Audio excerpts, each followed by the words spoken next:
नमस्कार, मैं हूं दीपाली राणा। आप देख रहे हैं अंतिम बाजी। सुबह से भारतीय बाजार एक टाइट रेंज में ट्रेड कर रहे हैं। बेंचमार्क इंडाइसेस फ्लैट है, लेकिन आउट परफॉर्मेंस दिखी है मिड कैप स्टॉक्स में। मिड कैप इंडेक्स 100 पॉइंट्स की मजबूती लेकर डे हाई पर ट्रेड कर रहा है।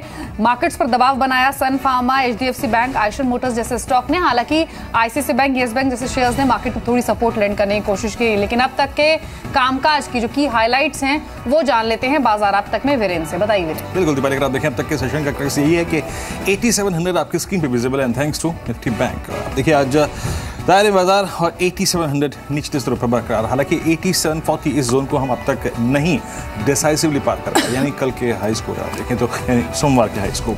उसके बाद अगर आप देखें ज्वेलरी स्पेस और केमिकल शेयरों में आज अगर आप देखें तो एक भारी मूव है, स्ट्रॉन्ग मूव है। स्पेशली आप देखें ज्वेलरी और केमिकल, इनकी बहुत स्ट्रॉन्ग प्रेजेंस मिड कैप में। वही एक कारण है कि अगर आप मिड कैप स्पेस को देखें तो आज काफ़ी स्ट्रॉन्ग मोमेंटम लार्ज कैप के वनस्पत मिड कैप में ज़्यादा अच्छा है। और उसके बाद एडीजी शेयर में आप देखें काफ़ी जोरदार मूव है। स्पेशली अगर आप देखें टाटा ग्रुप के शेयर में भी आज काफ़ी दबाव की स्थिति है। तो आज एडीएजी अगर आप देखें काफ़ी शार्प मूव देता हुआ अक्रॉस द ऑल। अगर आप देखें स्पेस, उसके बाद बैंकिंग, पावर, सीमेंट शेयर में आज रिकवरी है। And thanks to Nifty bank specially अगर आप देखें जो आज इंटरडे में निफ्टी ने 8700 को सिक्योर करके रखा है। और कंस्ट्रक्शन और ऑटो इंडस्ट्री स्पेस आज इसमें एक बार फिर से खरीदारी बरकरार। और आई थिंक ये दो थीम रही हैं जिस पर बाजार ने हर गिरावट में दाव लगाया है, हर मजबूती में दाव लगाया है। आज एक बार फिर से कायम दीपाली जी। तो ये कुछ जो आज का एक्शन था वो वीरेन ने बताया। आज सरकारी बैंकिंग शेयरों में एक अच्छा मूव देखा गया है। छोटे अगर मिड कैप स्पेस में देखें तो इंफ्रा स्पेस हुआ, केमिकल स्पेस हुआ, ये परफॉर्म कर रहा था। ये कुछ वो शेयर्स हैं जिन पर हम बातचीत करेंगे अंतिम बाजी में। आपकी स्क्रीन पर Bank of Baroda, Yes Bank, Cipla, Gitanjali जेमसीएट एक अच्छे स्ट्रॉन्ग मूवर रहे हैं आज के सेशन के। साथ ही कुछ और स्टॉक्स जहां पर एक अच्छा एक्शन या फिर अच्छी तेजी आज के सत्र में देखी गई है, उनमें शामिल है रिलायंस कैपिटल, खबरों में भी है चेमफेब एल्कलीज, पूरी केमिकल स्पेस में बाइंग है, आइनॉक्स विंड करीब 12% ऊपर, कीरी इंडस्ट्रीज, बॉम्बे बर्मा, ये कुछ और स्ट्रॉन्ग मूवर्स हैं। जी साथ ही जिस स्टॉक्स पर चर्चा करूंगा उसमें आप देखें शामिल है जी मीडिया, एसएस समूह की कंपनी, जिस कंपनी का आप एक चैनल देख रहे हैं, लेकिन अगर आप देखें आपकी स्क्रीन पर लगभग 10% ऊपर हमारी पेट्रो, एक्स ऑप्टिफायर, एबीजी शिपयार्ड, आईजी पेट्रोकेम। अगर आप देखें सुबह, इनफैक्ट आपको सुबह 9:30 पे स्टॉक बताया भी था मैंने, इस पर नजर रखिएगा। और ऑलमोस्ट हाई पे एसीसी अगर आप देखें आज स्ट्रॉन्ग पुल बैक और करीब करीब 31 रुपये ऊपर। आज सुबह हमारी कॉल में शामिल था जी बिजनेस की, और क्या कहा गया था आपको, रिस्की बट रिवॉर्ड के प्रोस्पेक्टिव से 100 EMA से एक स्ट्रॉन्ग पुल बैक एक्सपेक्टेड है। ठीक ठाक करता हुआ बोलता है स्ट्रॉन्ग स्ट्रक्चर 52 हफ्तों के नए हाई पे। आईसीसी, बायोकॉन और अगर आप देखें तो मिंड इंडस्ट्रीज, इन सभी काउंटर्स में काफ़ी स्ट्रॉन्ग मूव विजिबल है। एक बार इंडिसेस को देखते हैं, इंडिसेस क्या कर रहे हैं। निफ्टी अगर आप देखें जैसे कि हमने बात की कि समहाउ 8700 को सरेंडर नहीं कर रहा है, and thanks to Nifty bank. Nifty bank दिखाइए प्लीज एक बार। अगर आप देखें एक इनफैक्ट सुबह हम बातचीत कर भी रहे थे कि अगर मार्केट को संभलना है तो निफ्टी बैंक से सपोर्ट आना चाहिए। वो दिखा है सपोर्ट। एक गैप जो था ना वो उसका लोअर एज इसने नहीं तोड़ा। अब तक यही चीज़ बाजार के हक में जाती है। और मैं अभी जब डेटा देख रहा था मिड सेशन का तो 19,500, 19,600, 19,700 पे पुट राइटर विजिबल था। पुट राइटर विजिबल था। किसी भी तरीके से 20,050 का जोन पार करे ये। और आपकी स्क्रीन पे देखिए 1,16,000 शेयर ओपन इंटरेस्ट में बिल्डअप हुए हैं।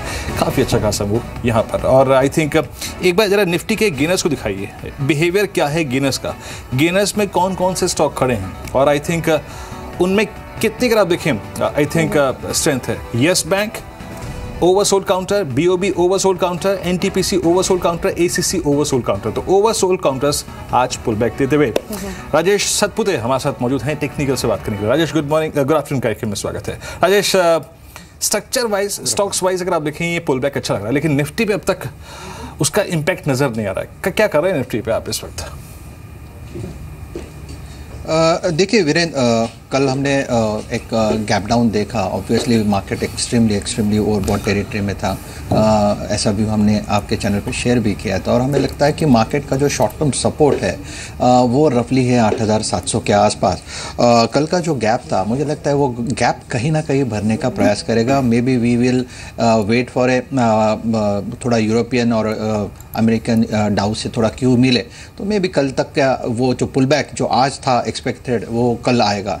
As far as the levels are concern मुझे लगता है कि जो इमीडिएट रेजिस्टेंस दिखता है that is somewhere near 8740, 8750 level. मुझे लगता है 8740, 8750 का लेवल पार करेगा तो यहाँ से अच्छी खासी रैली मिलेगी। और हमें लगता है कि निफ्टी का जो टारगेट बनेगा फॉर टुमारो कल तक के लिए वो लगता है कि रफली 8840 8850 तक का टारगेट रहेगा। तो यहाँ पे जिन्हें एक शॉर्ट टर्म बेट लेना है, एक शॉर्ट टर्म कॉन्ट्रा कॉल करना है, तो maybe they can create a long position with a strict stop loss of 8670। This is a pull back rally. मैं प्योरली कल तक के लिए ही बोल रहा हूँ, क्योंकि इसका जो शॉर्ट टर्म ट्रेंड है वो कहीं ना कहीं वीक हो चुका है, और लगता है कि ये करेक्शन जो इसका जो लेग है वो रफली 8480 और 8500 तक आना चाहिए। That is what the positional call is. जी, एक और मेहमान अब हमारे साथ मौजूद हैं, ए बाला सुब्रमण्यम हमारे साथ हैं, सीईओ हैं बिरला सन लाइफ एएमसी के। Good afternoon Bala, welcome to the show. बीते 3-4 दिनों में एक स्टीप करेक्शन हमने इंडियन मार्केट्स में देखी है, और ये करेक्शन हमें जो मिली है, इसकी इंडिकेशंस वो ग्लोबली आती हुई दिखी हैं। फेड ऑफिशियल की ओर से जो स्टेटमेंट आया रेट हाइक को लेकर, उसने सभी ग्लोबल इक्विटीज को थोड़ा सा डिस्टर्ब किया है। लेकिन अब सवाल ये है, पहली चीज तो ये कि जो इंडियन मार्केट में बीते 3-4 दिनों में करेक्शन दिखी, क्या ये बुल मार्केट करेक्शन है या फिर एक ट्रेंड रिवर्सल आप देख रहे हो? और दूसरी चीज ये, अभी क्या लग रहा है, अगर सितंबर नहीं तो दिसंबर में अगर हाइक होगा तो उस स्थिति में भारतीय बाजार पर क्या असर हो सकता है? The way we see is market of course is gave a fall last week. People had the expectation that Fed now probably would look at rising interest rates. Therefore, preparing the market well ahead of time before the interest rate hike happens, one, it's good. Second is, wherever the fall has come, this largely has come in those economies which are developed economies. Whereas if you look at markets like India, though we also did fall, but the fall in Indian market was relatively lower than global market, which is nothing but reflection of how our economy is behaving different from the rest of the global economy. The other thing to look at from a global economy point of view, largely the interest rate expectation is now changing from global market perspective, but that's not going to come at the cost of money moving out, flying to some other countries. The money will stay in the respective countries. Therefore, the fall is not something orchestrated out of weak economy. The fall is coming on account of the change in the approach of the central bankers from US.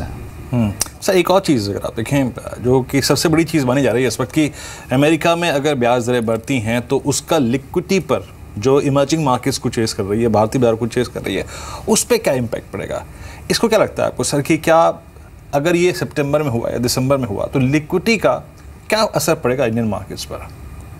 नहीं, liquidity is something is I think in our view is will remain very high, क्योंकि जो interest rate hike का आने के बाद भी globally your interest rate is not going to go up quite significantly, and so to speak your short term liquidity, the borrowing rates would maybe about 0.25 or 0.3 in the global market. Maybe it may go by a few basis points, and that's not going to take away the liquidity. And second is interest rates. Even if interest rates hiked by 20 basis points in US, again is not going to push up the short-term rates quite substantially. And most of the central bankers are extremely clear. Is the most important element of the stability of the market is actually keep the liquidity relatively better. Therefore, that liquidity has to find its route into asset classes which gives them a better return, and therefore money flow into the various market, which includes emerging market, I think will continue from global investors' point of view.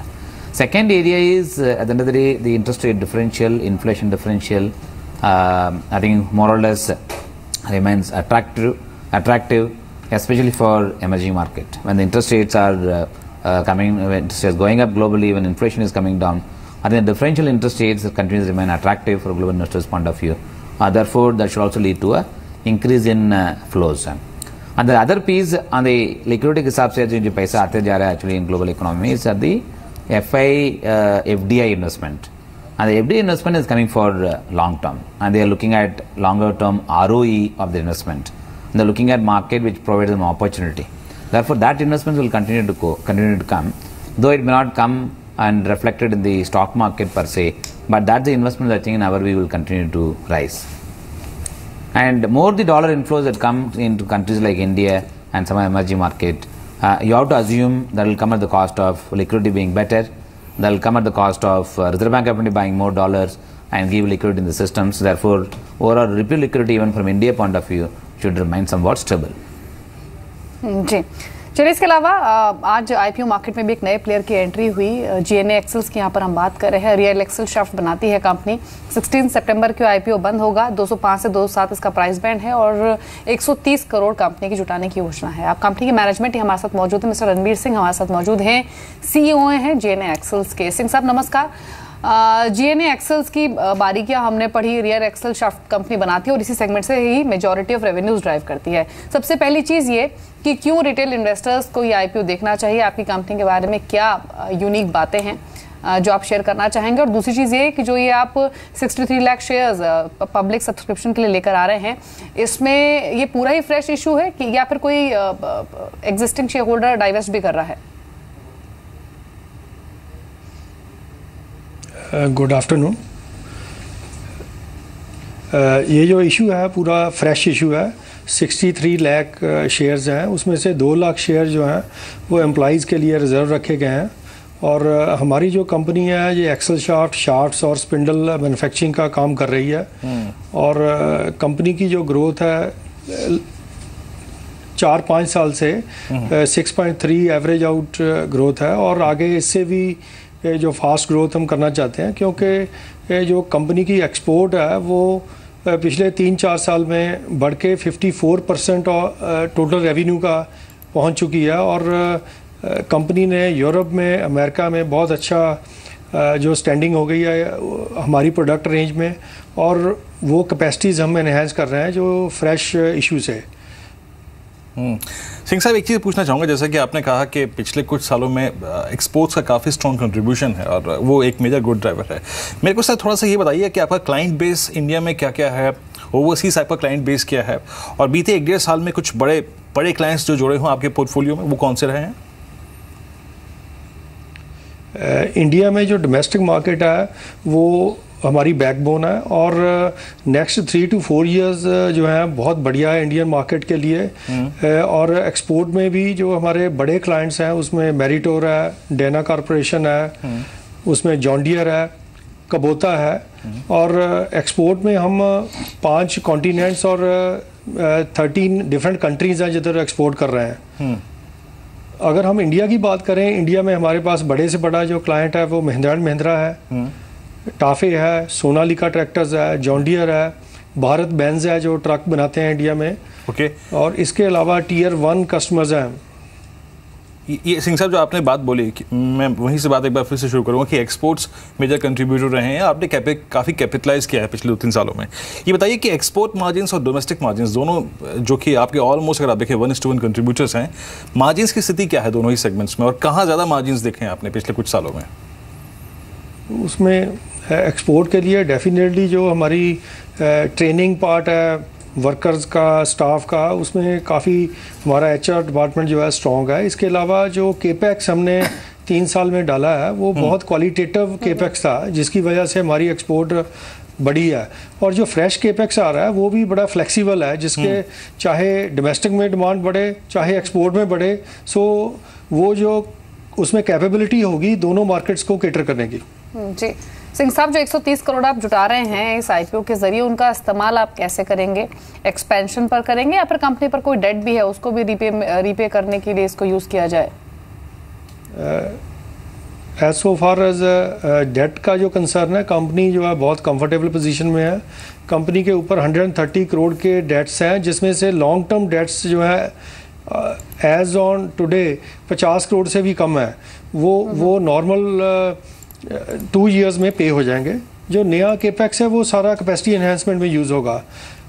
130 crore का जो issue है उसमें से 80 करोड़ जो है plant and machinery के लिए है, 35 crore is for working capital. Okay चलिए सिंह साहब, बहुत बहुत शुक्रिया, आप कार्यक्रम में मौजूद रहे और इस आईपीओ के बारे में, कंपनी के बारे में बात की आपने। बहुत बहुत शुक्रिया सर, बेस्ट ऑफ लक। चलिए इस बीच लौटते एक बार फिर से बाजार पे, निफ्टी बैकफुट पे हल्का सा 8702 के स्तर पे। खैर चलिए कुछ ट्रेड्स के बारे में बात करते हैं। राजेश, अपने क्लाइंट्स को आज इस सेशन को देखते हुए 8700 को निफ्टी होल्ड कर रहा है, इस बात को देखते हुए Nifty bank somehow is holding 19,800, इस बात को देखते हुए आपने स्टॉक्स कौन से पिक किए हैं यहाँ से लॉन्ग के लिए या शॉर्ट के लिए इस वक्त? देखिए, जैसे मैंने शुरू में कहा कि निफ्टी लॉन्ग इनिशिएट किया है purely for tomorrow. Bank Nifty में भी हमें एक लॉन्ग रिकमेंडेशन दी है। आपने भी सही कहा, 19,700 19,800 का एक शॉर्ट टर्म सपोर्ट है, वो होल्ड करके बैठा है और मुझे लगता है कि अपसाइड में 20,100 तक का एक छोटा पुल बैक आना चाहिए। As far as the stocks are concern, देखिए हमने उसी काउंटर्स को चुना है जहाँ पे मुझे लगता है कि जहाँ पे करेक्शन जो है वो हो चुके हैं और जहाँ पे डाउन साइड बहुत कम है, जैसे कि जेट एयर। मुझे लगता है कि जेट एयर, हालांकि क्रूड भी यहाँ पे करेक्ट हो रहा है, तो मुझे लगता है उसका एक बेनिफिट मिल सकता है। As far as the monthly chart is concern, बहुत अच्छा प्राइस पैटर्न है, so one can take a call, a contra call on Jet. One can go long with stop loss of 520, इसका टारगेट रहेगा 570 plus का। Second call दिया है हम लोगों ने टाटा इलेक्सी। हमें लगता है टाटा इलेक्सी में जो करेक्शन था वो ऑलमोस्ट ओवर हो चुका है, 1500 के नीचे का मंदी यहाँ पे तो फिलहाल दिखता नहीं है, so one can go long with stop loss of 1485 और इसका जो टारगेट रहेगा वो 1600 प्लस का रहेगा। और थर्ड कॉल रहेगा विप्रो। हमें लगता है आईटी पैक में एक करेक्शन जो है वो यहाँ पे हो चुकी है, हालांकि आज आईटी आउट परफॉर्म नहीं कर रहा है क्योंकि एक सबड्यूड है, क्योंकि बाकी काउंटर जो है बीटन डाउन काउंटर से वही ऊपर आ रहा है, तो आईटी इंडेक्स मैनेजमेंट के तहत मुझे लगता है कि वो उसमें एक मोमेंटम नहीं है। लेकिन ऐसे मार्केट में मुझे लगता है आईटी में एक्सपोजर होना चाहिए। सो आईटी में विप्रो हमने लॉन्ग रिकमेंडेशन दिया है विद स्टॉप लॉस ऑफ 470 और इसका जो टारगेट रहेगा वो 500 प्लस का रहेगा। जी हाँ, चलिए इस बीच अब थोड़ा सा फंडामेंटली बाजार को आंकने की कोशिश करते हैं। कुछ स्टॉक्स जो कि आपको डिफेंसिव बास्केट में से पिक करना चाहिए, एफएमसीजी में से, आईटी में से, फार्मा में से। हमारे साथ मिस्टर उर्मिल है बात करने के लिए। उर्मिल, गुड आफ्टरनून कार्यक्रम में स्वागत है आपका। उर्मिल, आपकी अप्रोच क्या है? आई मीन, पहली बात तो यह है कि अपने क्लाइंट्स को आप लोगों ने क्या एडवाइस दी थी आज से 3 दिन पहले? आई मीन, आप देखिए, जब आप 9,000 पे मार्केट्स को थोड़ा सा रिस्की समझ रहे थे, लॉन्ग बेट्स लेने में मुश्किल हो रही थी, and suddenly you are down about approximately 300 point from that level. अब अच्छा क्या लग रहा है डिसेंट री एंट्री के लिए, एंट्री के लिए इस वक्त आपको?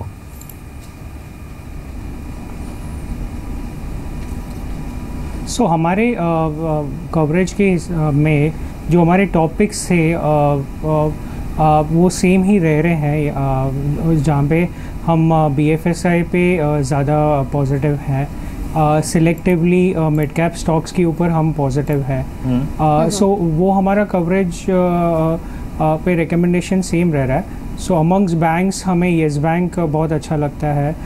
NBFC में हम काफ़ी पॉजिटिव हैं, specially housing finance companies, LIC housing हो या रेपको हो।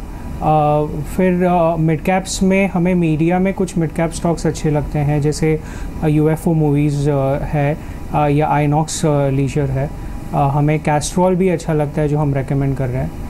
और amongst large caps power grid है जो काफ़ी अच्छा किया है हमारे लिए। सो ये है सिलेक्ट स्टॉक्स जो कंटिन्यू रहते हैं हमारे टॉपिक्स। जी, केमिकल स्टॉक्स का आप बिहेवियर देखिए आज के सेशन में, पूरा ही पॉकेट एक स्ट्रॉन्ग मूवर है। थिरुमलाई केमिकल 19% ऊपर, चैम्फेब एल्कलीज में 19% के बढ़त 276 के लेवल्स हैं। किरी डाइज आज सुबह 12 बजे मिड डे जैकपॉट में स्टॉक बताया गया था, 12.5% के अगेंस्ट लेकर 320 के लेवल्स पर कामकाज कर रहा है। तो पूरे ही केमिकल स्पेस में एक स्ट्रॉन्ग मूव आज के सत्र में भी है। लेकिन राजेश, कोई नया ट्रेड अगर लेना हो, कोई BTS ट्रेड इनिशिएट करना हो केमिकल स्पेस में, तो कौन सा स्टॉक आपको ठीक लग रहा है? देखिए, I was just watching Thirumalai, that is 20% है, लेकिन जो मेरा फेवरेट है दैट इज़ टाटा केमिकल, क्योंकि वो F1 है और उसमें रेगुलरली जो है वो नज़र रहती है।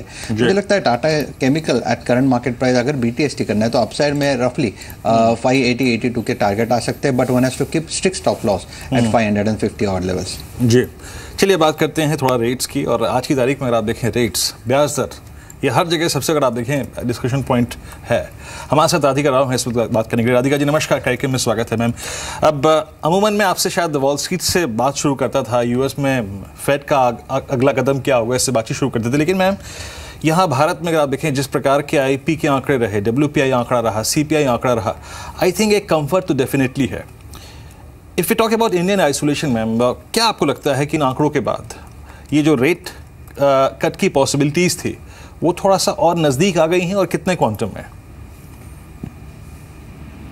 हाय, हाँ, certainly जो आई थिंक आईपी का वीकनेस शायद ज्यादा नजर में नहीं रहेगा, क्योंकि काफी वॉलेटाइल नंबर है वो।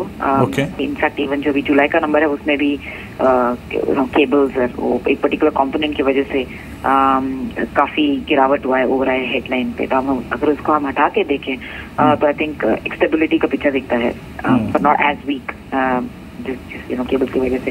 तो अभी इन्फ्लेशन काफी मॉडरेट हो चुका है अगस्त में, back to back within target है, और हमारा अगर हम पूरे साल का देखें तो 5% टारगेट है। फूड इन्फ्लेशन कम हो चुका है। तो NWPI आज 4% एक्सपेक्टेशन थे, लेकिन उसके कम ही ऊंचा उठा है। तो फैक्टर्स आई थिंक काफी क्लियर हैं कि सपोर्ट करते हैं कि जो रेट हमारा कॉल है कि एक 4Q में रेट कट होगा। आई थिंक चॉइस अक्टूबर या दिसंबर के बीच में है। हमें लगता है अभी अक्टूबर के ऑड ज्यादा हुए हैं, लेकिन एक चीज हमें देखना बाकी है कि अगले हफ्ते क्या होता है FOMC के साथ, और क्योंकि हमारा हाउस व्यू है कि वो अच्छा चांस है रेट हाइक होने का। आपने कहा उसकी वजह से वॉलेटिलिटी बढ़ता है, तो आई थिंक तभी October. Radhika, if I am not wrong, आपने कहा कि आपके मुताबिक, जो आपकी प्रोजेक्शन उसके मुताबिक, जो अभी 21 सितंबर को बैठक होनी है उसमें रेट हाइक आ सकता है फेड की ओर से?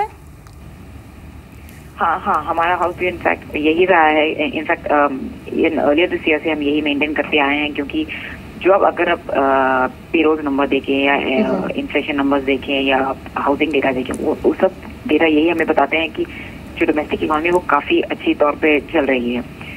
एक ही रीजन रहा है जिसकी वजह से फेड ने अभी तक हाइक नहीं किया है, वो है कि ग्लोबली क्या हो रहा है। पहले ब्रेक्सिट का वोट था, फिर चाइना के रिलेटेड वॉलेटिलिटी थी। अभी हमें लगता है कि, और अब पिछले 2-3 हफ्ते में देखें बहुत सारे स्पीकर्स ने बात किया है, उन्होंने जो पहले दवेश थे वो लोग ने भी इंडिकेशन दिया है कि आई थिंक अभी टाइम राइट है करने के लिए। तो हमारा इन हाउस व्यू जरूर है कि नेक्स्ट वीक अच्छा चांस है कि नॉर्मलाइज हो सकता है रेट यूएस का। देखिए मैम, एग्जैक्टली किसी भी बड़े इवेंट से पहले, आई मीन ब्रेक्जिट से पहले देखिए क्या हुआ था। धारणा ये थी कि ब्रेक्जिट नहीं हुआ और उसके बाद मार्केट्स में स्ट्रॉन्ग रिएक्शन, पॉजिटिव रिएक्शन। आपको क्या लगता है मैम, क्योंकि यहाँ जब से ये बात हो रही है कि यूएस में रेट हाइक होगा, सब लिक्विडिटी को लेकर बड़े पशुपेश में है। अब आप क्या कहती हैं मैम कि जब आपका मैंडेट ये है कि नहीं इस मीट में हो जाएगा रेट हाइक, लिक्विडिटी और साथ ही साथ मार्केट्स का बिहेवियर, आई मीन हिस्टोरिकली जब ऐसा हुआ है मैम यूएस में रेट हाइक, कितना फॉल या फिर इस वक्त क्या लिक्विडिटी ड्राई हो जाए, इस बात की आपको चिंता है क्या? जो इम्पोर्टेंट चीज आई थिंक हमें नजर में रखनी चाहिए कि जो ब्रेक्सिट के बाद जो रैली हुआ है उसमें bulk of the rally specially bond space में आप देखें तो इसकी वजह से हुआ है कि हमें लगता था या मार्केट को लगता था कि ECB BOJ और भी स्टिमुलस करते रहेंगे उसी एक्सपेक्टेशंस पर, और ये कि फेड हाइक नहीं करेंगे, इन तीनों एक्सपेक्टेशंस पर। इसकी वजह से आप देखें तो ग्लोबली बॉन्ड बहुत सॉफन हुए हैं, इंडिया को तो सॉफन हुआ ही है, वो तो आई थिंक 60% हमें लगता है क्योंकि ग्लोबल सॉफन हुआ, 40% क्योंकि हमारा लिक्विडिटी पोजीशन भी काफी स्ट्रांग है। तो इन दोनों फैक्टर्स की वजह से पूरा करेक्शन हुआ है। आई थिंक अभी ये रीअलाइनमेंट होना बाकी है कि अगर आप देखें जापान यूरोजोन में दोनों के बॉन्ड भी ऊपर जा चुके हैं, इसलिए अभी यूएस के भी 2-3 दिन से देखें उसके भी करेक्शन हो रहा है 10 ईयर में। तो एक जोल्ट तो ब्रेक्सिट के बाद जो हुआ था आई थिंक वो डिफरेंट था, क्योंकि अभी भी मोस्ट होप्स थे कि ग्लोबल सेंट्रल बैंक और करेंगे। अभी आई थिंक उस होप्स कम हो रहे हैं, उसकी वजह से इम्पैक्ट अगर हाइक हुआ तो इम्पैक्ट जरूर पड़ेगा। लेकिन इंडिया को नजर रखते हुए हमें नहीं लगता कि ये इम्पैक्ट बहुत ही नेगेटिव होगा, क्योंकि आप रूपी को देखें तो वो ज्यादा वीकन नहीं हुआ है, ज्यादा स्ट्रेंथन नहीं हुआ है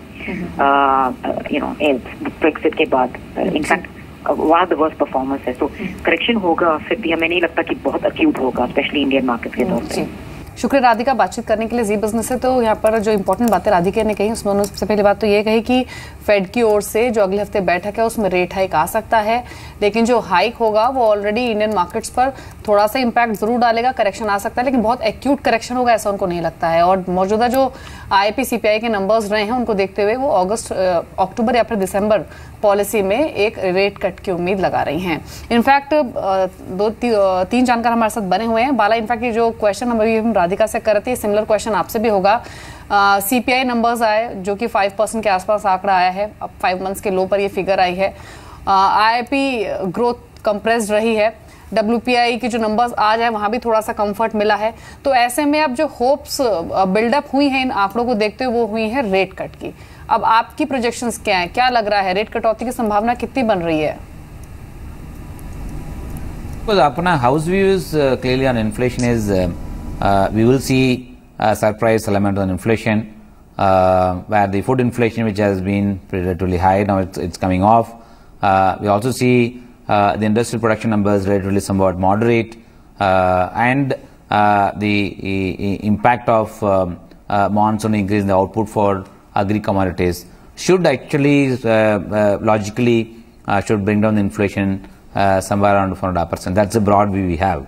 So therefore, there is going to be some more leg room for Reserve Bank of India to look at the interest rate in such a manner. They will still have some room to cut the rate maybe in the next 6 months to 9 months time frame. So that's a broad house view what we have. Having said that, I think from the overall interest rate perspective, I think clearly there are two aspects. One, the interest rate is being driven down through the monetary policy action, which is cutting of the repo rate. The second is the deposit rates itself are coming down because the credit growth has been varying from bank to bank quite substantially.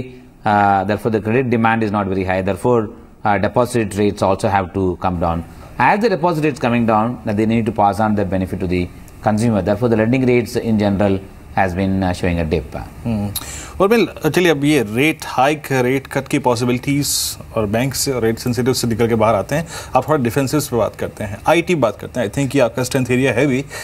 और bill जिस प्रकार की guidance इन कंपनियों ने दी, I mean Q1 में जो इन्फोसिस ने कहा, या फिर जो अलर्ट TCS ने दिया, जो अलर्ट माइंडट्री ने दिया, या फिर लाइकली टू बी जो अर्निंग्स का बिहेवियर रहेगा रेस्ट ऑफ द फिस्कल के लिए, उस क्वांटम में गिरावट आ चुकी है इन स्टॉक्स में? क्या ये लेवल्स एंट्री के ठीक हैं, या फिर आपको लगता है नहीं उस क्वांटम में अभी तक प्राइस पैरेलली प्लेस्ड नहीं हुए हैं, अभी गिरावट बाकी है यहाँ पर? नहीं तो आप क्या खरीदेंगे इस वक्त?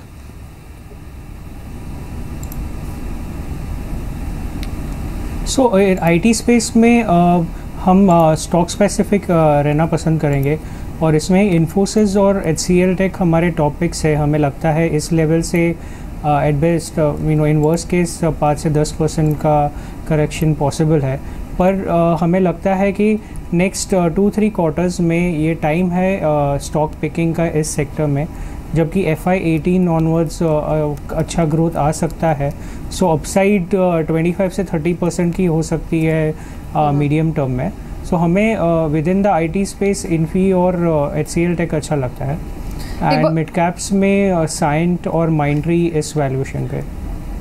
तो ये कुछ चॉइसेस बताई उर्मिल ने IT स्पेस से, लेकिन एक बार ADAG समूह के शेयरों को आप देख लीजिए। स्ट्रॉन्ग मूवर ये पूरी ही पॉकेट आज के सत्र में रही है। रिलायंस कैपिटल अब 9% ऊपर आ चुका है। रिलायंस कम्युनिकेशन करीब 2% 2 रुपए की मजबूती लेकर 3.25% ऊपर है। रिलायंस डिफेंस 4.5% की मजबूती दिखा रहा है। रिलायंस पावर में भी 2.5% की मजबूती, और रिलायंस इंफ्रा ये भी 5% का उछाल दिखा रहा है। तो पूरे ही ADAG समूह में एक अच्छा मूव आज के सत्र में देखा जा रहा है। 2 सवाल होंगे इस स्पेस से जुड़े हुए आपसे राजेश। पहला तो ये कि कोई BTS ट्रेड आप यहाँ पर लेंगे किसी स्टॉक में ADAG पॉकेट से या फिर नहीं, और दूसरा ये सुबह शेबजा लाइव में हम रिलायंस कैपिटल की बात कर रहे थे तो जो टेक्निकल एक्सपर्ट्स मौजूद थे वो 570-580 के टारगेट्स की बात कर रहे थे। अब वो टारगेट्स तो अचीव हो चुके हैं। अब आपके लिहाज से नेक्स्ट कौन से लेवल्स रहेंगे जिनको चेस किया जा सकता है, फिर जिनको बतौर नेक्स्ट टारगेट्स देखा जा सकता है?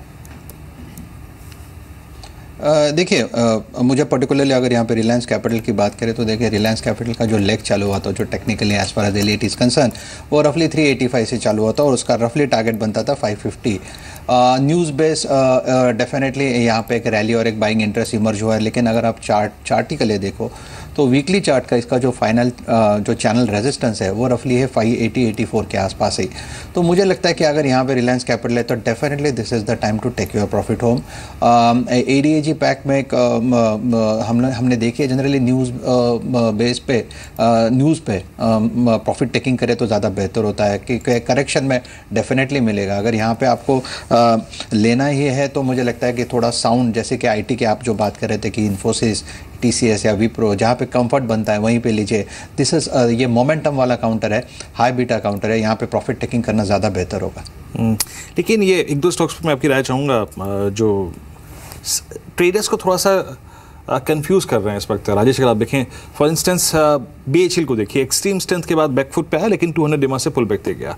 And same is the case with आप देखिए आपका LNT के साथ 1600, दूसरी ट्रैजेक्टरी 1550 लोअर ट्रैजेक्टरी 1450। इस प्राइस पर जब एक बार फिर से आज 1450 से पुल बैक देके गया है, ट्रेडर आदमी इस पर कुछ कमा सकता है क्या? आई मीन कोई ट्रेड देख रहे हैं आप इसमें? नहीं, अगर आप देखिए DHFL की बात करें तो आप DHFL का चार्ट देखिए, DHFL में क्लियरली एक सेल सिग्नल। राजेश, BHEL और LNT की बात कर रहा था मैं। हाँ, दोनों की बात करूंगा। सो अगर आप जैसे कि ठीक है LNT की भी बात करें तो LNT में भी देखिए कल एक गैप डाउन हुआ है। वो गैप जो था रफली 1510 के आसपास का गैप क्रिएट हुआ है। तो मुझे लगता है आज चूंकि पॉज है, जो शॉर्ट टर्म ट्रेडर है, जो short term positional seller, short term sellers होते हैं, वो कवर कर रहे हैं, बाजार थोड़ा सा रुक रहा है। तो मुझे लगता है कि that is not the right way. यहाँ पे BTST के तौर पर नहीं देखना चाहिए। मुझे लगता है पोजिशनल बेसिस पे अगर आप लार्सन एंड टुब्रो देखो तो 1510 के आसपास का यहाँ पे एक स्ट्रॉन्ग बैरियर है, सप्लाई रहेगा। तो उसके ऊपर तो LNT का पुल बैक आएगा नहीं। और इनफैक्ट अगर ये करेक्शन में आएगा तो डेफिनेटली 1400 तक का करेक्शन मुझे LNT में दिखता है। अगर यहाँ पे कॉन्ट्रा सोचे, सिर्फ अगर आप कैपिटल गुड्स की बात करें तो आप भेल का चार्ट देखिए, भेल का चार्ट बहुत अच्छा कंफर्ट देता है। आप इसमें वीकली चार्ट देखो, आप इसमें डेली भी चार्ट देखो, तो क्लियर कट एक टेक्निकल ब्रेकआउट जो दिया था भेल ने रिजल्ट के बाद, उसका जो लेवल है दैट इज 142 और आज का जो लो है दैट इज समवेयर नियर 146। तो हार्डली 2-3 रुपए का रिस्क है। तो अगर यहाँ पे लॉन्ग करना है BTST के तौर पे कैपिटल गुड्स में, मुझे लगता है भेल looks much better to me और इसका जो पोजिशनल टारगेट है वो है 185 का। उर्मिली, रिलायंस कम्युनिकेशन पर आपका व्यू क्या है? आज अच्छा मूव स्टॉक में देखा जा रहा है और आज कंपनी के रिजल्ट्स भी आने हैं और जो बोर्ड मीट होगी रिजल्ट्स अनाउंसमेंट को लेकर ऐसा माना जा रहा है, उसमें एयरसेल के साथ मर्जर को लेकर भी कंपनी अपने जो प्लान्स है वो क्लियर कर सकती है, मर्जर की एक ऑफिशियल अनाउंसमेंट कर सकती है। स्टॉक ऑलरेडी वैल्यूएशन वाइज देखें तो काफी अच्छे लेवल पर है, लेकिन क्या आप बायर रहेंगे रिलायंस कम्युनिकेशन में इन खबरों के बीच में? और ये भी ध्यान में रखते हुए कि अब अपकमिंग जो स्पेक्ट्रम ऑक्शन है उसकी भी अब जल्द शुरुआत होगी, जिसकी अग्रेसिव प्राइसिंग को लेकर ऑलरेडी काफी बातचीत हुई भी है। तो अभी रिलायंस कम्युनिकेशन पर आपका व्यू क्या है एयरसेल के मर्जर को लेकर? और अगर पूरे ही टेलीकॉम स्पेस की बात करें तो ओवरऑल स्ट्रैटेजी क्या रेकमेंड कर रहे हैं आप क्लाइंट्स को?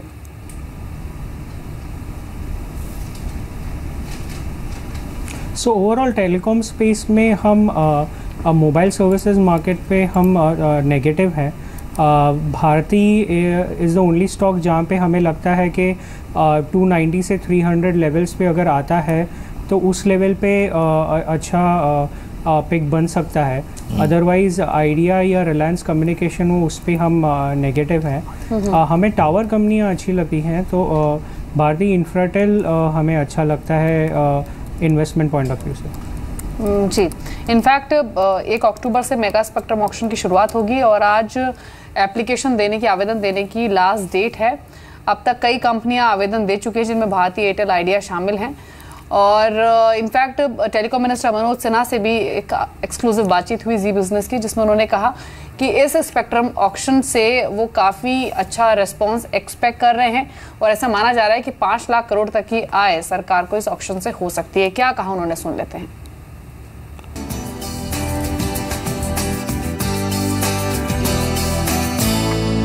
रणनीति क्या रहेगी आपकी, क्योंकि अभी तक कंपनियों ने निवेश को होल्ड पे रखा था, अब लगता है स्पेक्ट्रम ऑक्शन भी एक बार होने वाला है, आपको लगता है कंपनियां स्पेक्ट्रम ऑक्शन में पार्टिसिपेट करेंगी? आप रणनीति 2 बातों की पूछ रहे हैं। तो निवेश हुआ तभी 48,000 टावर लगे हैं, BTS लगे हैं, और जो लक्ष्य है 1 लाख का वो निश्चित रूप से पूरा होगा, ये मैं आपको विश्वास से कह रहा हूँ, जिम्मेदारी से। तो एक बात तो आपकी यहीं समाप्त होती है कि निवेश नहीं हो रहा है, निवेश हो रहा है। और जैसा आप स्वयं मानते हैं कि इस क्षेत्र में प्रतिद्वंदिता है, तो अगर क्वालिटी ऑफ सर्विस नहीं रहेगी तो मुझे लगता है कि लोग भी पसंद नहीं करेंगे, इसलिए उनको भी मैदान में बने रहना है तो अच्छी सेवा देना है। जहाँ तक स्पेक्ट्रम ऑक्शन का सवाल है तो कॉल ड्रॉप से ही रिलेटेड एक इशू है कि स्पेक्ट्रम की कमी। मैं समझता हूँ कि यह अवसर है कि इससे भी कंपनियों को राहत मिलेगी कि अब स्पेक्ट्रम की कमी की बात अब नहीं कही जा सकेगी और इसलिए स्पेक्ट्रम में वो बढ़ चढ़ करके हिस्सा लेंगी।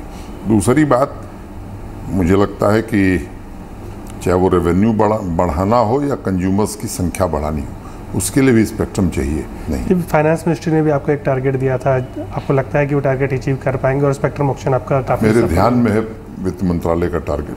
मैं उम्मीद करता हूं कि वित्त मंत्रालय का टारगेट हम अचीव करेंगे।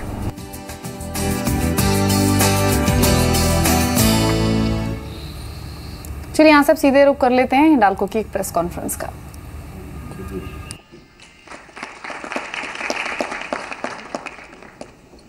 As you are also aware, consequent to Mr. Bhattacharya's move, Mr. Satish Pai was named as the managing director of your company. I would like all of you to join me in congratulating him for taking on the leadership role of Hindalco and in wishing him all success in this assignment. We also welcome Mr. Girish Dave as an independent director and Mr. Praveen Kumar Maheshwari, CFO, as the whole-time director on the board of your company. The company has received 8 proxies covering 30 crore 6,62,664 shares. The register of directors and key management personnel, register of contracts, register of proxy, the auditor's report and the secretarial audit report are available and open for inspection at this meeting. A certificate from the statutory auditors confirming that the company's employees stock option scheme 2006 and the Employee Stock Option Scheme 2013 have been implemented in accordance with the provisions of the SEBI regulations is also available at this meeting. Mr. Ramcharan, a director of your company, is not able to attend the meeting today as he has been caught up with some urgent, unexpected business. The notice dated 21st July 2006 convening this meeting has been forwarded to the members, and may I, with your permission, take the notice as being read. चलिए इस बीच अगर आप देखें इस press conference से बाहर निकलने के बाद आपके स्क्रीन के निचले भाग पर आप देखें 2 स्टॉक जो कि सेंटर ऑफ अट्रैक्शन है इस वक्त, और बेयर ने अगर आप देखें मोनसेंटो डील को मंजूरी दे दी है। और जैसा कि शायद इस बात का जिक्र पहले ही हो चुका था कि 128 रुपये के आसपास ये डील होगी। मोनसेंटो ने अगर आप देखें प्रीवियस दो प्राइसेस थे वो ठुकरा दिए थे, लेकिन फाइनली दीपाली 128 रुपये प्रति शेयर के भाव पर बेयर ने मंजूरी दे दी है। बिल्कुल, अनुमान यही था कि $130 पर शेयर के आसपास ये अप्रूवल मिल सकता है, लेकिन उसी के आसपास ये प्राइसिंग रही है। उसी के आसपास हालांकि काफी डील विवादों में रही प्राइसिंग को लेकर, लेकिन बहुत कोई बड़ा सरप्राइज एलिमेंट नहीं है। लेकिन याद रखिए 2016 की सबसे बड़ी डील है ये ऑलमोस्ट। आप देखिए तो आपकी स्क्रीन पे मोनसेंटो 2585 पे लगभग 250 रुपये ऊपर, और बेयर इस वक्त आप देखिए तो जर्मन केमिकल जायंट लगभग आपकी स्क्रीन पे 48 रुपये ऊपर कारोबार कर रहा है। 1% की तेजी यहाँ पर है। सोमिल, आप इस डील पे कुछ कहना चाहेंगे and specially your take on bear? Urmil माफ कीजिएगा।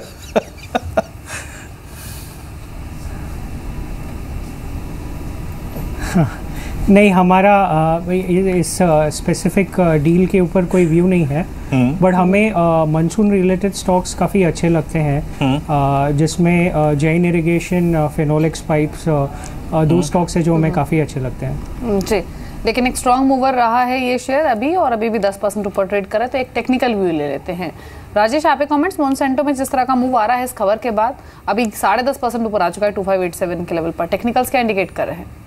या देखिए, मुझे लगता है कि event based, news based definitely इसमें बाइंग आई है, और इनफैक्ट आज अगर आप देखो तो एवरेज वॉल्यूम भी अच्छे खासे है। मुझे लगता है कि max it can go up to 2800 2850। अगर आप वीकली चार्ट देखो तो एक स्ट्रॉन्ग सप्लाई पॉइंट है, अगर वो निकालेगा तो डेफिनेटली हम लोग यहाँ पे कुछ नया टारगेट रिएटेड करेंगे। लेकिन फिलहाल के लिए मुझे लगता है कि वो एक टारगेट लेके काम करना पड़ेगा। 2800-2850 के आसपास अगर अटकेगा तो डेफिनेटली प्रॉफिट टेकिंग लेना चाहिए। ओके, इस बीच आदित्य अग्रवाल भी हमारे जुड़े हैं डेरिवेटिव्स पे बात करने के लिए। आदित्य, गुड आफ्टरनून कार्यक्रम में स्वागत है। आदित्य, आई थिंक आज के प्राइस बिहेवियर को देखते हुए और निफ्टी बैंक की बिहेवियर को देखते हुए, look at the price performance of banking stocks, BOB, yes bank, UltraTech, माफ कीजिए SBI, ऐसा लग रहा है कि इस बाजार को नीचे ले जाने वाली फोर्सेस भी बहुत ज़्यादा नहीं है, और वीकली पे, क्वार्टरली पे, मंथली पर जो एक अप ट्रेंड बना हुआ है उस पर बहुत जल्दबाजी में शक जाहिर करना थोड़ा सा गलत भी हो सकता है।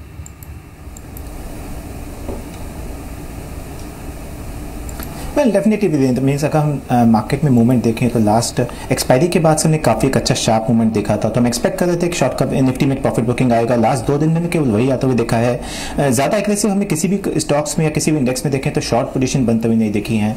फ्राइडे और मंडे दोनों ही सेशंस में निफ्टी बैंक निफ्टी दोनों में हमने केवल एक प्रॉफिट बुकिंग चलते हुए प्रॉफिट बुकिंग देखी थी। तो 8700 निफ्टी पे एक स्ट्रॉन्ग सपोर्ट था, लास्ट 2 दिन से निफ्टी उसको रिस्पेक्ट कर रहा है, उसके वहाँ से एक पुल बैक देखने को मिला है। सिमिलरली बैंक निफ्टी में देखें तो 19,700 19,800 फ्यूचर्स में अच्छा सपोर्ट है, वहीं से हमने वापस एक पुल बैक आते हुए देखा है। तो ये पुल बैक जो है थोड़ा सा स्ट्रेच हो सकता है, 20,200 20,300 तक बैंक निफ्टी जा सकता है। अगर उसके ऊपर निकलता है तो वापस 20,500 का लेवल देखेगा, बट एज ऑफ नाउ देखें तो 20,300 का एक रेजिस्टेंस आएगा बैंक निफ्टी में। तो यहाँ से हम शॉर्ट करने की सलाह नहीं देंगे बैंक निफ्टी या निफ्टी दोनों में ही। कोई बैंक निफ्टी अगर वापस यहाँ से 100 पॉइंट नीचे आता है, 19,900 के आसपास आता है, तो वापस एक लॉन्ग पोजीशन इनिशिएट की जा सकती है विद स्टॉप लॉस ऑफ 19,700, ऊपर में 20,300 का टारगेट रहेगा। जी, कुछ स्ट्रॉन्ग मूवर्स देख लेते हैं आज के सेशन के। आप देखिए बॉम्बे बर्मा को 9.5% का मूव 585 के लेवल्स पर ट्रेड कर रहा है। मॉन्सेंटो की भी हमने बात की भी थी, 10% अभी भी ऊपर है 2569 के लेवल्स पर। एक जेन इरिगेशन और जेन इरिगेशन डीवीआर, ये दोनों स्टॉक्स भी आज स्ट्रेच कर रहे हैं। 9.5% ऊपर जेन इरिगेशन डीवीआर का शेयर डे हाई पर ट्रेड कर रहा है। ऑटो एंसिलरी स्पेस में बहुत सारे शेयर्स रहे जो कि आज अच्छी बढ़त लेकर ट्रेड कर रहे हैं। मिन्ना इंडस्ट्रीज 9% ऊपर है। सुंदरम ब्रेक में करीब 9% की बढ़त अभी भी देखी जा रही है। साथ ही आज के सेशन में राने ब्रेक हुआ, बहुत सारे स्टॉक्स रहे ऑटो एंसिलरी पॉकेट के जो कि एक स्ट्रॉन्ग मूवर रहे भी थे। एक बार जेम्स एंड ज्वेलरी स्टॉक्स का हाल भी देख लीजिए। पीसी ज्वेलर्स अभी भी 8.5% ऊपर है। गीतांजलि जेम्स में भी एक अच्छा मूव आज के सत्र में देखा गया है। सुबह से ये स्टॉक स्ट्रॉन्ग रहा और 20% के अपर सर्किट पर है। टीबीजेड यहाँ भी 7% का मूव। तारा ज्वेल्स 15% ऊपर। तो पूरे ही जेम्स एंड ज्वेलरी स्पेस में एक स्ट्रॉन्ग बाइंग एक्शन आज के सत्र में आता हुआ दिखा। लेकिन एक स्टॉक जो कि आखिरी के 25 मिनट में आपको कमाई करा सकता है, वो स्टॉक कौन सा है, जाने का रुख कर लेते हैं फाइनल बेट का। और रजत मौजूद भी हैं आज की फाइनल बेट लेकर। बताइए रजत, कौन सा स्टॉक आपने पिक किया है?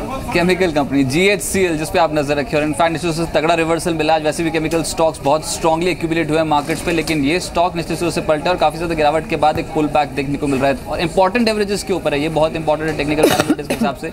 तो कहना कि एक्टिव हुआ तो पोजिशनल तौर पर भी बहुत बेहतर रिटर्न देगा। मैं समझता हूँ कि 2 तक के टारगेट्स हम इमीडिएटली लेकर चल सकते हैं। 246 248 की रेंज पे एक स्टॉप लॉस लगाएं, जैसे मैंने बताया एम एवरेजेस के ऊपर है। और ऊपर से 237 238 पे बहुत इंपॉर्टेंट बेस फॉर्मेशन के बाद 2 बार इस लेवल को अटेम्प्ट किया तोड़ने का, लेकिन तोड़ नहीं पाया। उसके लेवल से ही बाउंस बैक मिलता है बार बार। इस बार भी बिल्कुल वैसे ही हुआ, 237 का बेस बना के एक रिवर्सल देखने को मिला।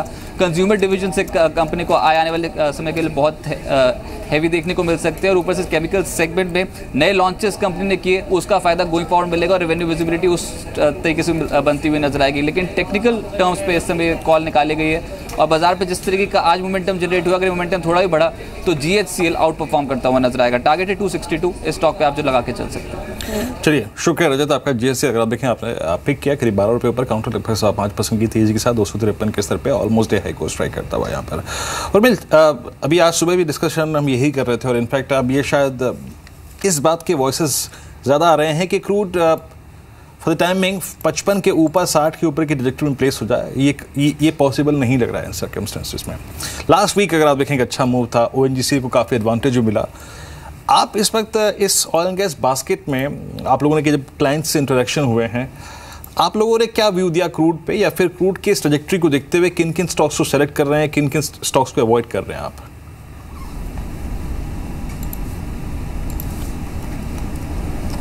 सो हमें अपस्ट्रीम कंपनीज अभी भी अच्छी लगती है, तो ONGC हमें अच्छा लगता है, हमें रिलायंस इंडस्ट्रीज़ भी अच्छा लगता है, एंड गैस कंपनीज में गेल और पेट्रोनेट भी अच्छा लगता है। ऑयल मार्केटिंग कंपनीज ये रनअप के बाद हम सॉर्ट ऑफ होल्ड है वो सेक्टर के ऊपर। हमें बहुत बड़ा अपसाइड नहीं लगता है ये लेवल से।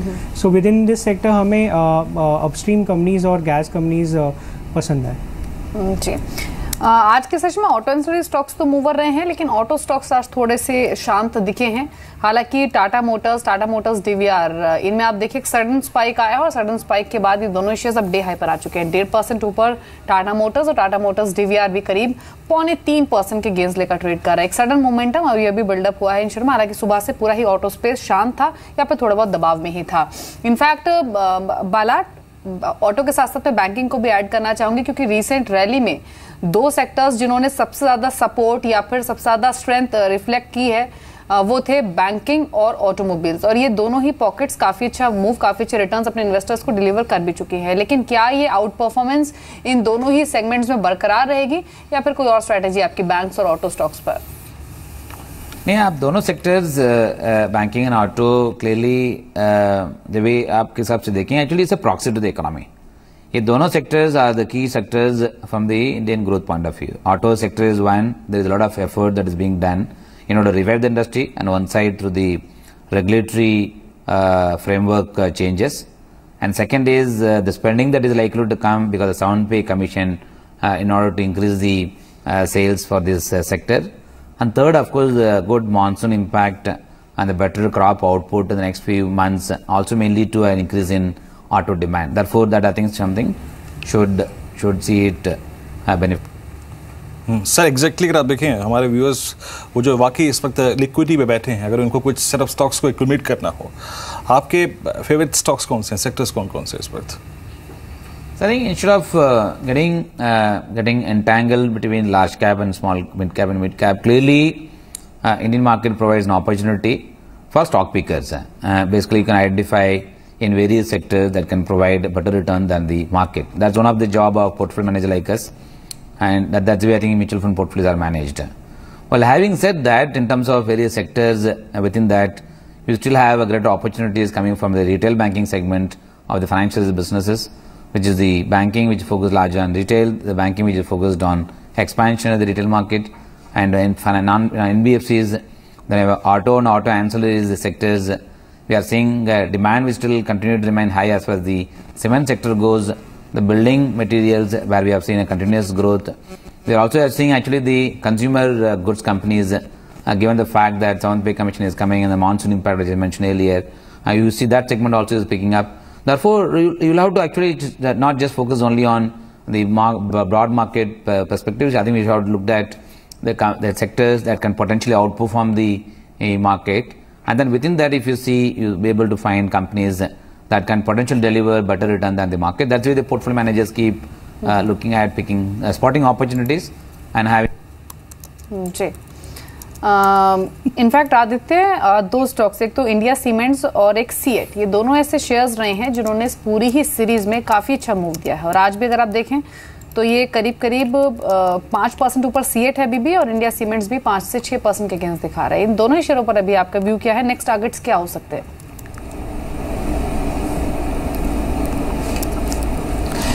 दोनों स्टॉक्स देखें तो काफ़ी अट्रैक्टिव लग रहे हैं।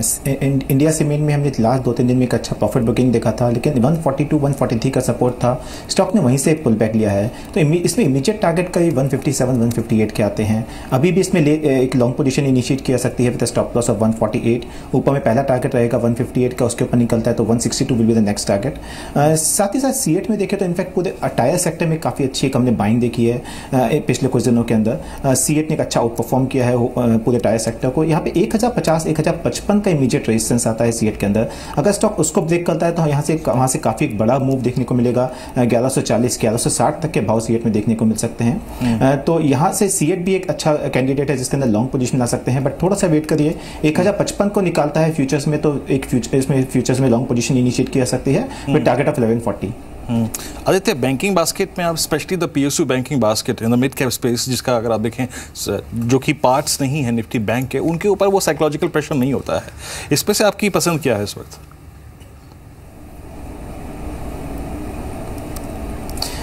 पीएसयू बैंक्स में देखें, खासकर मिड कैप पीएसयू बैंक्स में तो यूनियन बैंक यहाँ से काफ़ी अच्छा लगता है।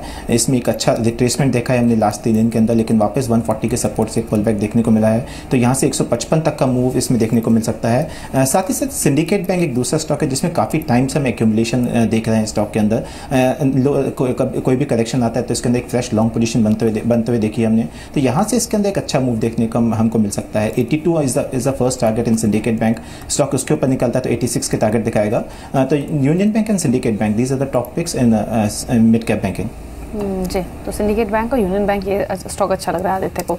एक स्टॉक आप देखिए डेरिवेटिव्स का हिस्सा है, वो है सेंचुरी टेक्सटाइल का। डे हाई पर ये स्टॉक आ चुका है, 7% का मूव अभी भी स्टॉक में देखा जा रहा है सेंचुरी टेक्सटाइल में। और आज ही नहीं, अगर आप बीते 5 दिनों का बिहेवियर देखेंगे स्टॉक का, तो ये कंसिस्टेंट मूवर रहा है। 872 पर अभी ट्रेड कर रहा है दिन के उच्चतम स्तरों पर। आपका क्या व्यू है राजेश सेंचुरी टेक्सटाइल्स पर? देखिए, मेरा कॉन्ट्रा व्यू है यहाँ पे। मुझे लगता है कि एक्सट्रीमली ओवरबॉट है और in fact what you says is absolutely right. In fact इसका जो फर्स्ट लेग जहाँ से ये रैली शुरू हुआ था वो रफली था 670 के आसपास। बहुत अच्छा स्ट्रॉन्ग अप मूव यहाँ से एक्सपेक्ट कर रहे थे हम लोगों ने। We were expecting a target of रफली 840 और इनफैक्ट आज हमने देखा कि मार्केट भला वीक रहा, लेकिन जो होल्ड जो बुल का जो ग्रिप है वो बहुत टाइट है इस पर।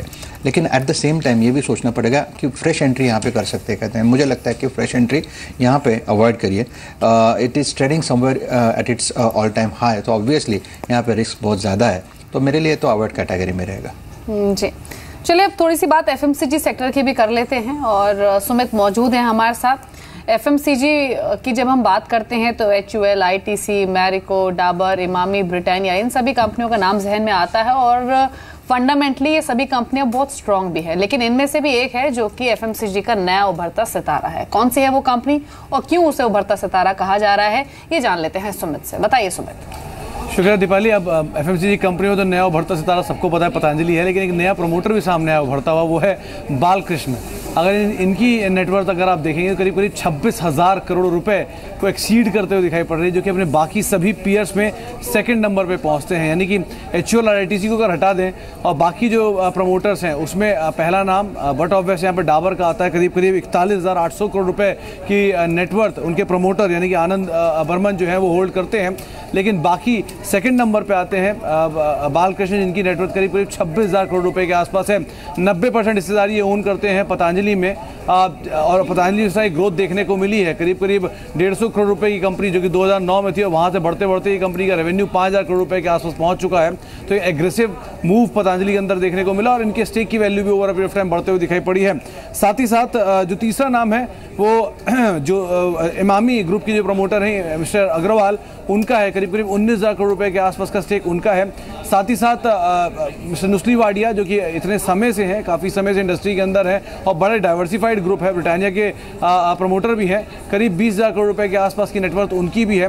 गोदरेज ग्रुप के चेयरमैन आदि गोदरेज इतने बड़े एम्पायर के मालिक हैं, उनकी भी करीब करीब 16,500 करोड़ रुपए के आसपास की नेटवर्थ है। यानी कि ये वो सभी कंपनी जो कि स्टैब्लिश प्लेयर हैं और over a period of time जिन्होंने अपनी क्रेडेंशियल को प्रूव किया है। लेकिन इन सब में सबसे नए होने के बावजूद उनकी नेटवर्थ सेकंड नंबर पे पहुंच चुकी है, यानी 26,000 करोड़ रुपए के आसपास की नेटवर्थ, जो कि सभी एफएमसीजी कंपनियों के कंपैरिजन में सेकंड नंबर पे पहुंचते हुए तो अपने आप में एक इंटरेस्टिंग फैक्ट है। बिल्कुल बिल्कुल इंटरेस्टिंग फैक्ट है। और अगर आप देखें तो और एक और पैमाने पे अगर आप देखें शायद पतंजलि ने दूसरी एफएमसीजी कंपनियों को पीछे छोड़ दिया। Interesting fact Sumit, definitely interesting fact है आई थिंक। लेकिन क्या है ना कि दिक्कत यह है कि इस बारे में हम सिर्फ बात कर सकते हैं, हल्ला मचा सकते हैं, लेकिन खरीद कुछ नहीं सकते। But we don't have Patanjali right now, listed entity वो है नहीं, तो अभी जो है उसमें से क्या करें। उर्मिल आप क्या करेंगे? आई मीन इस वक्त इन लेवल्स पे जब एग्रेसिव स्टॉक्स को लेकर उनके वैल्यूएशंस शायद ओवरशूट कर चुके हैं, ये कंसर्न्स हैं, ये एफएमसीजी बास्केट में आपके प्रेफर्ड स्टॉक्स कौन से रहेंगे?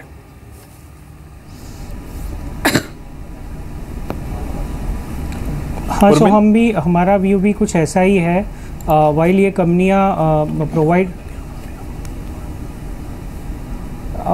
कंपनियां अच्छा ROE प्रोवाइड करती हैं, पर क्योंकि ग्रोथ पिकअप अभी भी काफ़ी स्ट्रॉन्ग नहीं है और पतंजलि से कंपटीशन भी आ रहा है, सो हम ये स्पेस को अवॉइड करेंगे और रादर हम कंज्यूमर डिस्क्रिशनरी साइड पे फोकस करना चाहेंगे, जहाँ पे हमें ऑटो सेक्टर अच्छा लगता है। एंड विद इन ऑटो हमें महिंद्रा एंड महिंद्रा और टाटा मोटर्स पसंद है। एक बार IGL को देख लेते हैं। अब ये भी खबर आई है कि ग्रीन ट्रिब्यूनल ने हरियाणा और उत्तर प्रदेश से कहा है कि वो NCR में CNG पंप्स इंस्टॉल करें। स्टॉक हालांकि सुबह से ही हरे निशान में था, अभी थोड़ा सा एक्सटेंडेड मूव आया है इस खबर के आने के बाद और 2-2.25% के गेंस लेकर अब 764 के लेवल्स पर ट्रेड कर रहा है। इनफैक्ट राजेश, आप कुछ कमेंट करना चाहेंगे IGL पर? देखिए IGL में जो प्रॉफिट बुकिंग हमने देखी थी 8,010 8,020 के आसपास है, जहाँ पे उसने उसका ऑल टाइम हाई किया। एक्सट्रीमली ओवरबॉट टेरिटरी में as far as the weekly chart is concern. यहाँ पे मुझे लगता है कि this is a right time to liquidate your long position, specially in future segment. Definitely मुझे लगता है ये काउंटर करेक्ट होगा और इसका जो शॉर्ट टर्म सपोर्ट है वो है रफली 740 के आसपास। 740 का लेवल तोड़ेगा तो इसमें बहुत अच्छा सेल ऑफ, यानी एक पेन इनफैक्ट मुझे लगता है कि इसमें आ सकता है, जिसको ये जो इसको लेके जाएगा रफली 660-665 लेवल तक। तो मुझे लगता है रिस्क टू रिवॉर्ड बिल्कुल काउंटर के फेवर में नहीं है। It's better to exit long here. चलिए उर्मिल, बहुत बहुत शुक्रिया आप इस कार्यक्रम में शामिल हुए। सभी सेक्टर्स पे, इंडस्ट्रीज पे, स्टॉक्स पे अपनी राय रखी आपने। बहुत बहुत शुक्रिया उर्मिल आपका इस कार्यक्रम में शामिल होने के लिए। चलिए अब कुछ देर में देखेंगे BTSE ट्रेड्स, वो जो ट्रेड्स जो कि हम कल के लिए कैरी कर सकते हैं। लेकिन इस बीच आप देखिए एक इंडेक्स जो कि डे हाई पर है, there is I think Nifty Bank, yes, करीब 19,920 के स्तर पे अगर आप देखिए ऑलमोस्ट डे हाई पर तो नहीं, लेकिन इसकी अपने आप में जो ट्रैजेक्टरी है ना, वो आई थिंक वो है क्या, याद रखिए हमने एक ब्रेकआउट देखा था, गैप अप ब्रेकआउट ऑलमोस्ट पिछले हफ्ते के आई थिंक फर्स्ट सेशन में, और हम उसके लोज को टेस्ट करने जा रहे हैं। जैसे कि इनफैक्ट राजेश ने भी कहा था कि 20,000 और 20,050 इस साइकोलॉजिकल लेवल को रीगेन करना, वाकई आप देखें पुल बैक यहाँ से आ सकता है, इस बात की संभावनाओं को और प्रबल और मजबूत कर देता है। खैर चलिए अब यहाँ से विषय चेंज करते हैं, लेकिन वो रेट्स जो कि आप कल के लिए कैरी कर सकते हैं बाय करके। अंचल हमारे साथ हैं, अंचल बताइए। शुक्रिया वीरेंद्र। शुरुआत करेंगे पहले आशीष क्याल की तरफ से 2 कॉल्स की। उन्होंने बिकवाली की सलाह दी है कंटेनर कॉर्पोरेशन के शेयर में, टारगेट दे रहे हैं 1230 रुपए का, वहीं एक स्टॉप लॉस रखिए 1320 रुपए पे। इसके अलावा टाटा केमिकल में खरीदारी की सलाह है उनकी तरफ से, केमिकल शेयरों में एक तेजी बनती हुई दिख रही है और उसी का फायदा उठा सकते हैं आप भी। 580 रुपए के लक्ष्य के लिए लक्ष्य आप खरीदारी कर रहे हैं टाटा केमिकल में, और स्टॉप लॉस रखिए 530 रुपए का। इम्तियाज कुरैशी मानते हैं NIT टेक्नोलॉजीज में खरीदारी की जा सकती है, टारगेट रहेगा 423 का, स्टॉप लॉस रखिए 407 रुपए पे, और IFCI पे भी खरीदारी कर सकते हैं। 30 रुपए 70 पैसे का आपका एक टारगेट रहेगा और 27 रुपए 60 पैसे का एक स्टॉप लॉस रखिए। आज के आखिरी 2 पिक्स हैं कुणाल दायमा की तरफ से, HPCL में खरीदारी की सलाह है, बिकवाली की सलाह है, माफ कीजिएगा। 385 के टारगेट के साथ आप बिकवाली करिए HPCL में, और स्टॉप लॉस रखिए 405 रुपए का। और लास्ट कॉल आज की उनकी तरफ से रहेगी, PNB में खरीदारी करिए, 144 रुपए के लक्ष्य के लिए आप खरीदारी कर सकते हैं, आपका स्टॉप लॉस रहेगा 139 रुपीज का। शुक्रिया अंचल आपका। तो ये कुछ BTSE ट्रेड्स अंचल ने आपको बताए हैं। एक बार आपको ट्रेडर्स कॉल भी बता देते हैं। निर्मल बैंक की ओर से जो स्टॉक पिक किया गया वो HCL इन्फोसिस्टम्स का 49 के टारगेट्स के साथ ही खरीदारी की सलाह दे रहे हैं। 41 के लेवल्स पर आपको एक स्टॉप लॉस मेंटेन करना है। 6.5% ऊपर अभी भी शेयर कामकाज कर रहा है। दूसरी चॉइस है TFC, यहाँ पर 55 के टारगेट्स को देखते हुए लॉन्ग पोजीशंस बनाने की सलाह है। 46 का एक स्टॉप लॉस आपको मेंटेन करना है। 49 के लेवल्स पर अभी ये स्टॉक ट्रेड कर रहा है। और तीसरा शेयर है सुप्रीम पेट्रो का, 230 के टारगेट्स एक्सपेक्ट किए जा रहे हैं। 216 पर अभी ये ट्रेड कर रहा है। 212 के स्टॉप लॉस के साथ खरीदारी करने की सलाह है। लेकिन अगर आप भी अपने पसंदीदा शेयरों पर सलाह चाहते हैं तो अपना सवाल, अपना जो स्टॉक है उसको हमें व्हाट्सएप करें 78400240 पर। आदित्य, 2 ट्रेड्स आपकी ओर से जो आप कैरी करना चाहेंगे कल के सेशन के लिए।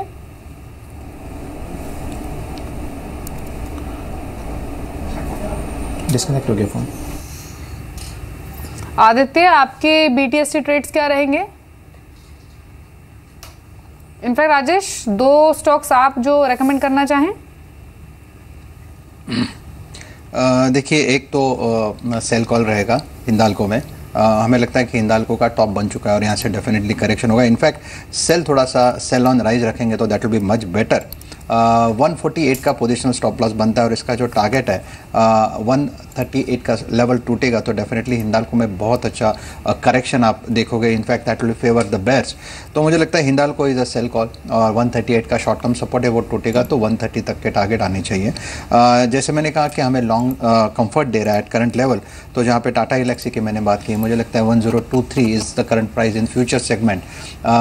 यहाँ पे 1524 इज द प्राइस, और यहाँ पे आप स्टॉप लॉस रखिए 1500 के आसपास का। 1600 प्लस तक के टारगेट मुझे लगता है आगे आने वाले 2-3 ट्रेडिंग सेशन में आनी चाहिए। Aditya, finally 2 trades as per the derivative statistics जो आप कैरी करेंगे कल के लिए।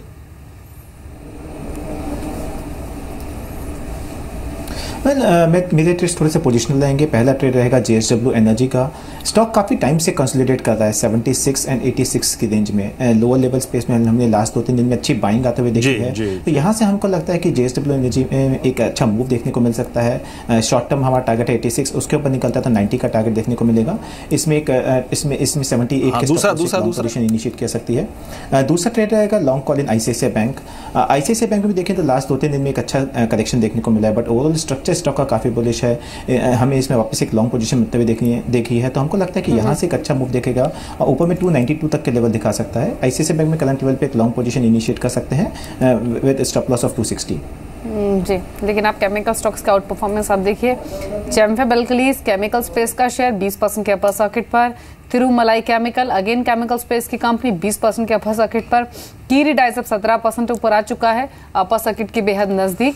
बोडल केमिकल यहाँ भी 13% का मूव 128 के लेवल्स पर। IG पेट्रो 12% ऊपर।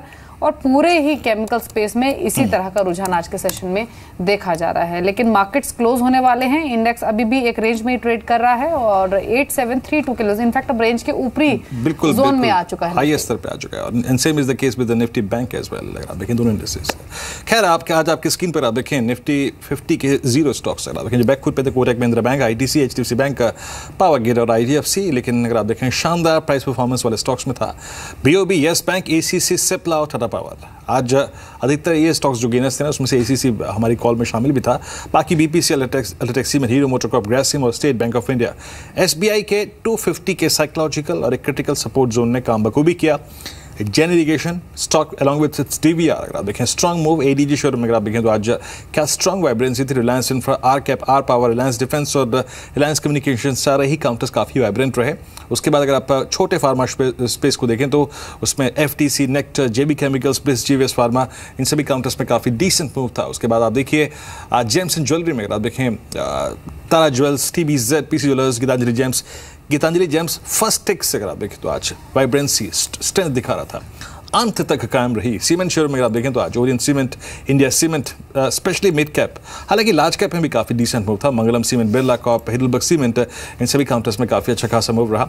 आईटी बास्केट सोमवार की शानदार मजबूती के बाद अगर आप देखें तो आज बैकफुट पे था, स्पेशली अगर आप देखें बेंगलोर इशू के चलते एचसीएल टेक्नोलॉजीज, इन्फोसिस, विप्रो, साइंट और माइंडट्री अगर आप देखें ये सारे के सारे काउंटर्स डिसाइसिवली लाल निशान में पूरे दिन कायम रहे।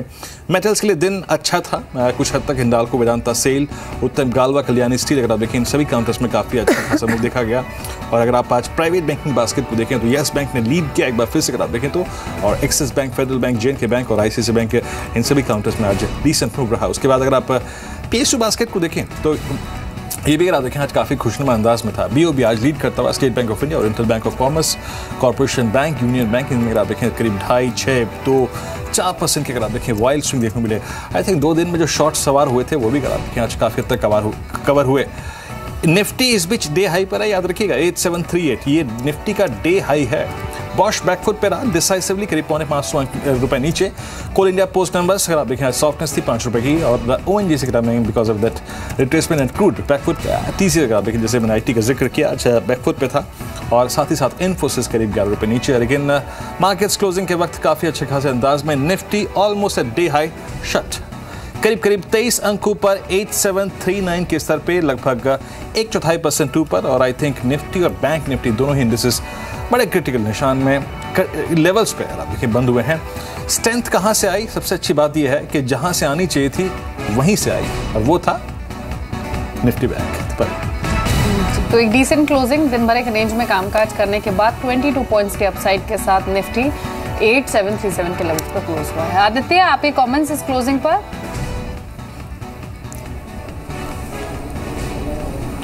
निफ्टी की क्लोजिंग काफ़ी अच्छी हुई है। हमको लगता है कि यहाँ से वापस निफ्टी में पुल बैक देखने को मिलेगा, शॉर्ट टर्म पुल बैक देखने को मिलेगा जो कि निफ्टी को 8840, 8880 तक लेके जा सकता है अगले 2 से 3 दिन सेशन के लिए।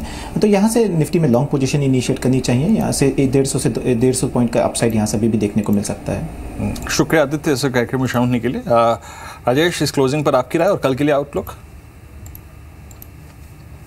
मुझे लगता है क्लोजिंग एक्सपेक्टेड गाइडलाइन पे ही हुई है कि 8700 8720 का जो सपोर्ट था वो निफ्टी ने होल्ड किया और इनफैक्ट लास्ट में निफ्टी ने खींचा भी है। तो मुझे लगता है कि यहाँ पे जो स्टॉप लॉस है वो 8675 का मेंटेन करना चाहिए क्योंकि स्ट्रिक्ट स्टॉप लॉस है वो।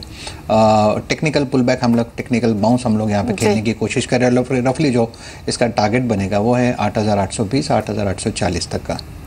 शुक्रिया राजेश शामिल होने के लिए अंतिम बाजी में और सभी स्टॉक्स पर अपने कमेंट्स रखने के लिए।